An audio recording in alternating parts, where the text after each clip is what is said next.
Hi, my name is Michaela Bevel. The disability I chose for my oral presentation is dyslexia.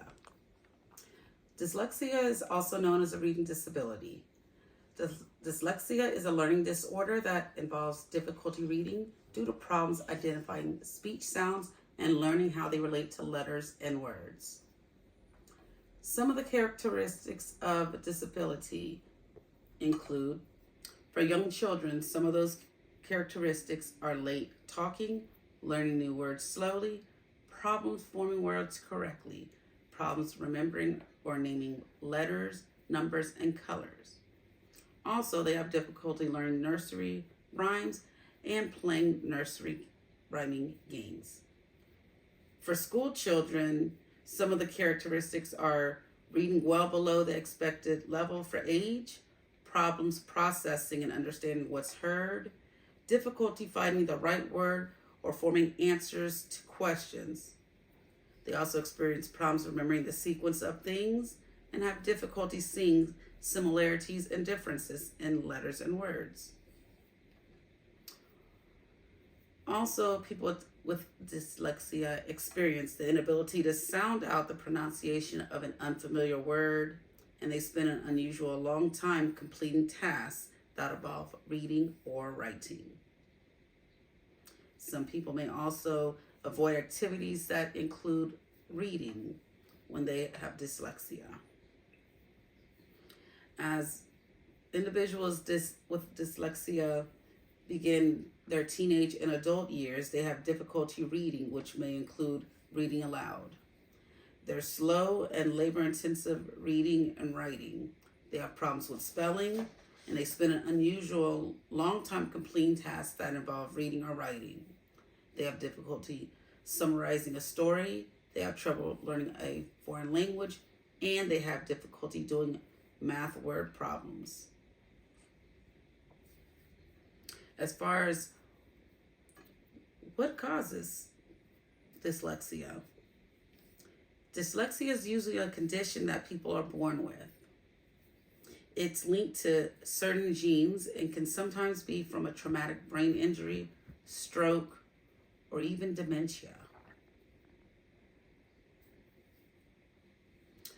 The way that the evaluations students with dyslexia, or one way is doing a non-discriminatory evaluation, such as RTI, which is response to intervention, rather than the severe discrepancy approach to identify the learning disability. Some of the strategies of how to include students with this disability in the classroom are to use Tier 2 and Tier 3 in any academic subject. You align their skill level with an appropriate intervention. You can use CBM, which stands for Curriculum-Based Measurement, to assess their skill levels. By using explicit instruction and multisensory methods, which include visual, auditory, and kinesthetic. Also the use of SRSD, which stands for Self-Regulated Strategy Development, for teaching writing, which is mnemonic writing strategies, self-regulation strategies, and instructional stages. SRSD is highly effective for all students. Okay, and some of the appropriate accommodations and modifications for a student with dyslexia, which comes from the Middle 9, includes using a tape recorder, adding visual supports and cues, clarifying or simplifying written directions, developing reading guides,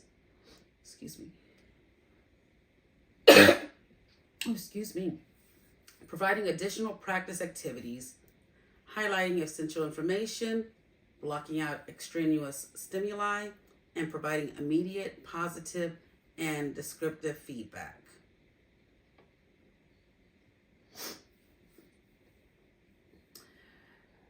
Now we're going to go into an explanation of how this disability is different and are similar to ELL. Dyslexia and ELL are similar as they both show issues related to phonemic awareness and rapid automized naming. Not all teachers and reading specialists are able to completely discern the difference between the natural process of language learning and reading difficulties. Since they both are similar, it's crucial to avoid creating equity and social justice issues by erroneously placing English learners in special education classes if they aren't learning disabled. As far as assistive technology, which could be high tech or low tech, that might be useful for students with dyslexia, those can include text to speech readers, such as this computer here.